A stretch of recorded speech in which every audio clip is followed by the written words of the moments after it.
Okay, that is cool. How did I do that? Hey everyone, my name is David, and today I'm going to be breaking down how I produced a genre-bending song that has elements of a lot of different things, but at its core, it's a pop song with a singer-songwriter heart. So let's dig into it.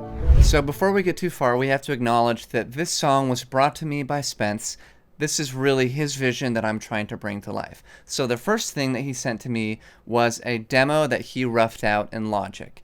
Knowing that he wanted to give me a lot of space to come up with my own ideas, but the things that he felt were fundamental to the song are in this demo. I'm only lonely cause the internet confuses me, and I'm only broken when I'm talking and if you were 15, really. Not that I need it, but the city's so pretty when I'm too high to see it.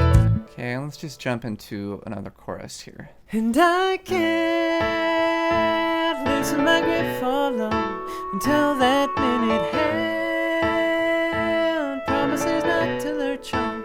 Alright, so the main elements that we're working with here are the piano part. I see a bass part and drums, and then this clarinet part. So he really left a lot of space for me to play with. So let's take a look at what I did. So here's what we have starting with the piano.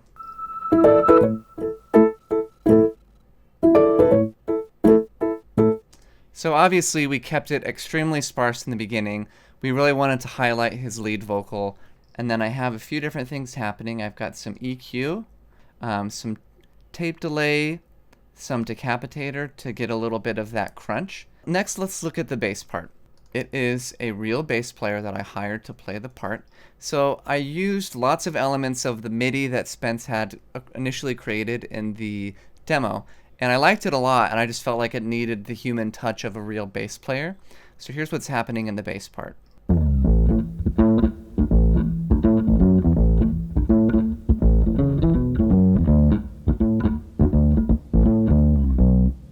So here there's two separate audio files. One of them is the direct input plugged directly into his bass, and then one of them is a microphone.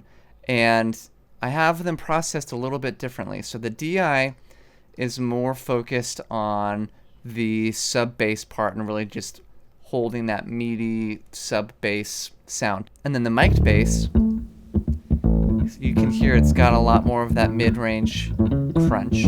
And then the drums, that was the other main element that we were working with from the demo.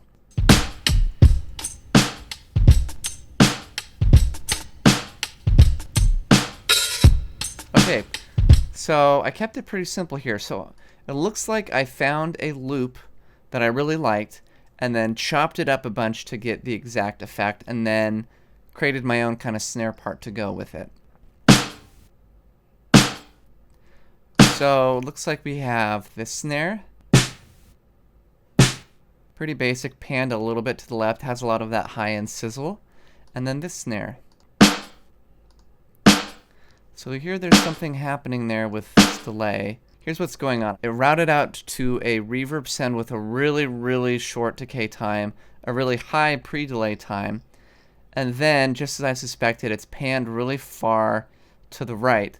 So we're only hearing that reverb mostly in our right ear, which is why it creates that really wide sounding snare. And then with the kick and hi-hat,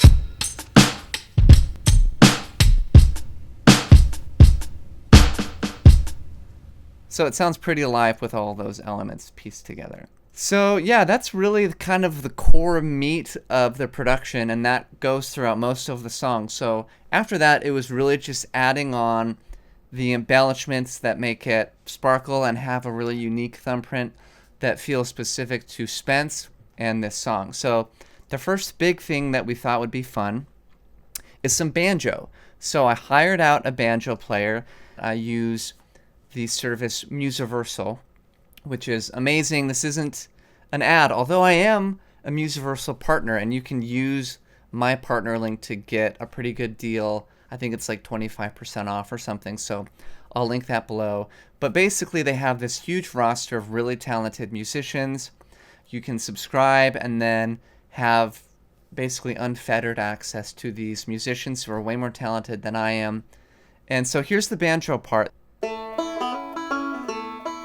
So here's what it sounds like with the bass, drums, and piano as well.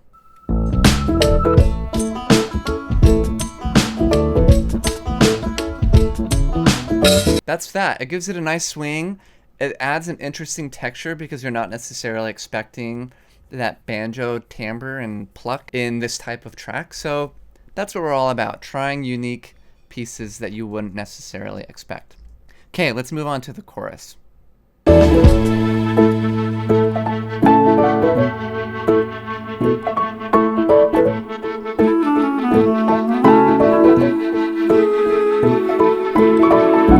Okay, so you'll hear that we have the piano throughout again, but another major element is this mellotron flute. So here's what it sounds like. And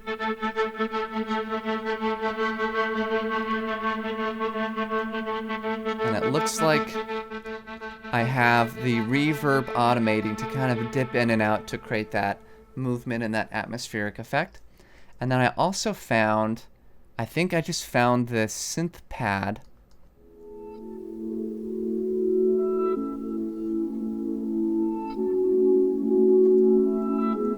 So yeah, adds a really nice atmospheric texture underneath the mellotron. And then you also heard some clarinet. So I also hired a clarinet player from Universal, and I had a specific written part in the second chorus, but he also just played a bunch of ad-lib parts throughout the song, and I grabbed this part and I thought that it worked really well in the chorus, in the first chorus, to kind of establish the clarinet, but also go as a counterpoint melody with the vocals. So here's what that clarinet sounds like.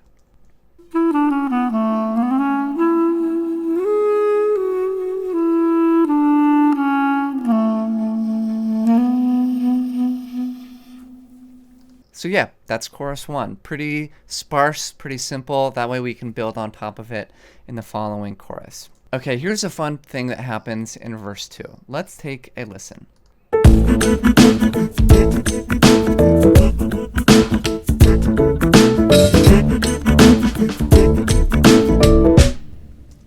Okay, that sounds pretty cool. I think, guess what? That's my voice. I know. Let's take a look at how I made it. So here's all the effects I have on it. Let's say we have no effects and see what it sounds like. Oh, interesting. First we have this EQ, which again is just really, it's really carving out a lot of space in the lower register and really adding a lot in the top end. Micro shift, which is this kind of chorus effect where it has this slightly detuned sound, but then it pushes things to make it feel really wide. So let's see how that sounds. And then this is the real magic sauce here, is this tremolator. And we can't forget that this song has a real swing to the rhythm. So I had to dial in this groove dial here to get it to sound like this. And then I have this Valhalla supermassive echo effect on it. So here's what it sounds like.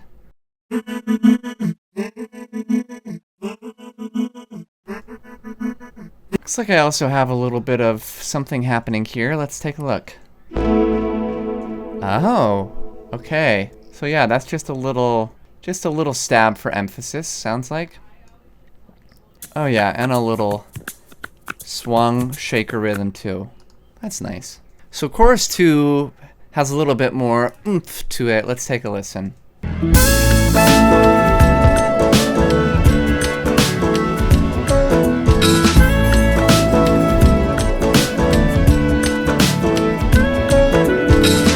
Okay, let's break it down.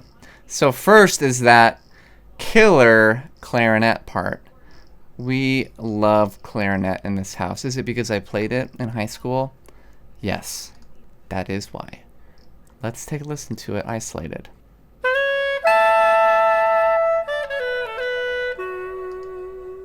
It really gets funky here at the end of the clarinet part. Let's listen.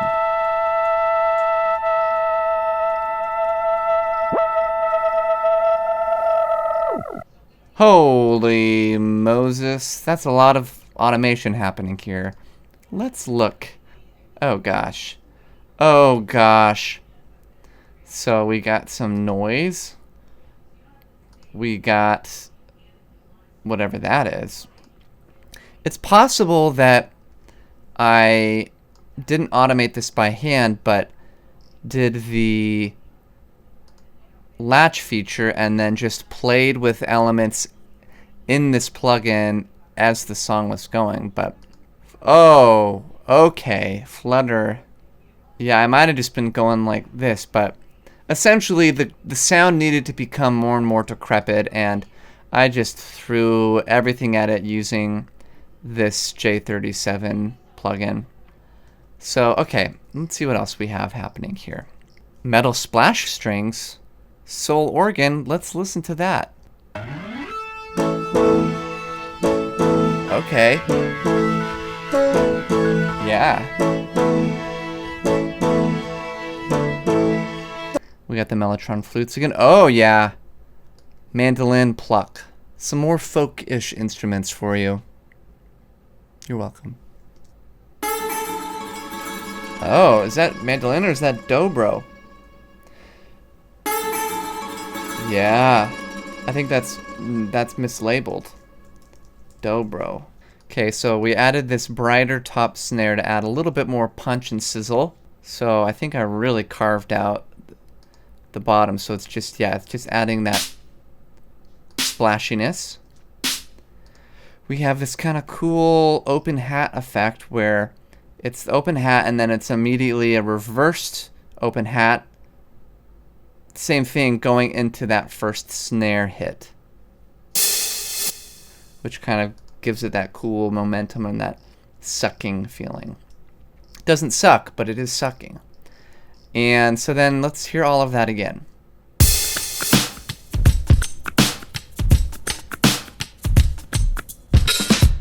Oh yeah, we missed this guy. This is huge. Okay, this is big womp synth. Let's take a listen. Yeah. So I like this because it adds just so much movement and makes it all feel alive. Okay, one more time.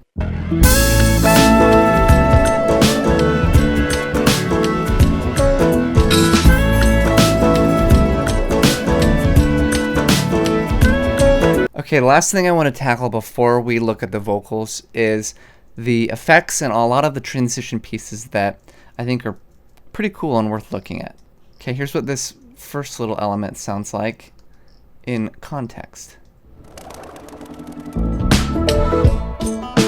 So these elements are really just to add that little extra sparkle, what we call ear candy, to kind of guide us from section to section and bridge everything together and just make it feel interesting. So here's what we got. Okay, you can see I automated that pan really hard to go left to right. Same with this little thing here. What is it? Who knows? Oh, a little bird flutter.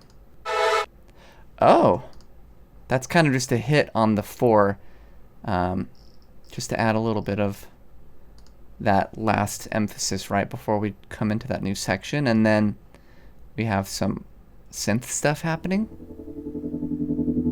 That's nice. Yeah, sparkly. And then in context, one more time.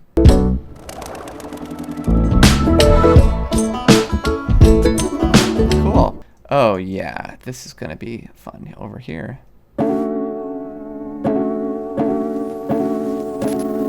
Okay, so we have this piano glitch that is doing a lot of wonky stuff, mostly using RC20 and a little tremolo. And then I think I just really have these digital glitch sound effects that I chopped up a bunch and they sounded really nice. So that's pretty much it. What's this? Oh, in context? I love it. Okay. Okay, let's look at the vocals. I think it's time. I'm only lonely 'cause the internet confuses me. And I'm only broken when I'm talking in a few within 15 minutes. Not that I need it, but the world's so pretty when I'm too high to see it. And I'm up at night to think that I Okay, you can hear this is processed to have a really, really high end, maybe even too much now that I'm listening back to it. But it sounds good in the mix, and it's released, it's published, it's out in the world, so there's no going back. Let's take a look at the vocal chain and what is happening here. So we have some EQ, some pretty subtle stuff, a little bit of dynamic EQ, it looks like in this low end here, mid-low end. We have a little bit of mouth declick, because he did a very intimate vocal take, and there's a lot of lip smacking that happened. I liked this little effect happening over here. the world's so pretty when I'm too high to see it. Oh, that is cool. How did I do that? Okay, we got some pan. We got, I think I just chopped it up and have some of the speed up, slow down, tape fade things happening. Yeah, and maybe, oh, I think I know what's happening here. Yes, our friend the vocoder is doing some heavy lifting. Yes, I believe that there's a glitch effect built into vocal synth. Yeah, I think it's the shred effect that I used happening here. It sounds pretty neat. I like it. That's it, really, for the lead vocal part in the verses. The chorus is quite similar, except I think it just has some reverb on it. Oh yeah, and some parallel compression. That's what this send is. Let's get into chorus 2, because some fun things happen here with some background vocals. I can't loosen my grip for long until that minute hand promises not to lurch on. Okay, I remember what happened here. Let's take a listen at what's really going on. Can't loosen my grip for long. Hand. So this is an all too common case of, I'm going to record some ideas, and then Spence will probably record them himself, and then we decided that it was fine with my voice. So the main thing that I want to point out here is this little bit. You'll hear it's a bit chipmunky, and that's because I really liked that little movement that kind of rubs with the lead vocal, and I couldn't sing it belting in the way that I wanted to in that key, and so I used Verispeed here to slow down the song.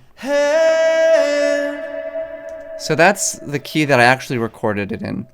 It slows the song down, I record it in that lower key, and then when I turn Verispeed off again, it speeds it up and also pitches it up, so now it's in the correct key. And I think it sounds pretty cool. How many times have I said that in this recording? Well, guess what? It's my recording and I produced it, so yeah. And then working with Spence for long enough, you know that he loves a good little spoken bit in between sections. So here's what is happening here. Do you want to know why? Kind of added that telephone effect. Do you want to know why? Oh. Do you want to know why? So yeah, I think I'm working with Valhalla, Supermassive, RC20, and lots of automation to kind of create that effect. At one point you can see we had all these other things going on here, and we decided it was just a bit too much happening. Okay, so here's this B section. It's completely different. We move away from what's been established, and it all feels different and new. So here's what it sounds like. 'Cause I didn't ask for this. Making friends with the version of me that only exists. Because some poor kid outside of San Francisco couldn't find a kill switch. Good for him though. There's a lot happening here. The vocals are doing a ton of work, and so part of the challenge was, how can we create this huge sound that isn't totally stepping all over the vocal part? So we have this organ and this kind of synthy stuff happening here.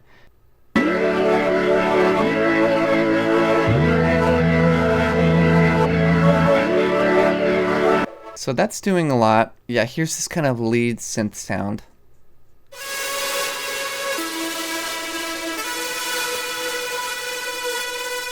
So yeah, this synth lead and guia is really out in front. I don't even remember it being that prominent, but that's what it sounds like. And then we have this totally different B section drums that are these kind of big 80s drums that kind of remind me of like the band Camino or something. But it's just this really big boom, 2 and 4 thing.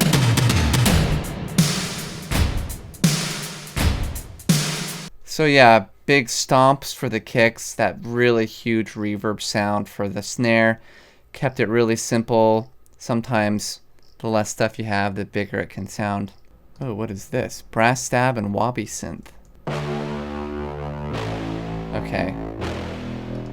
Okay, and then this other main element is vocoder. So let's check it out. And you can see the MIDI right here that I played.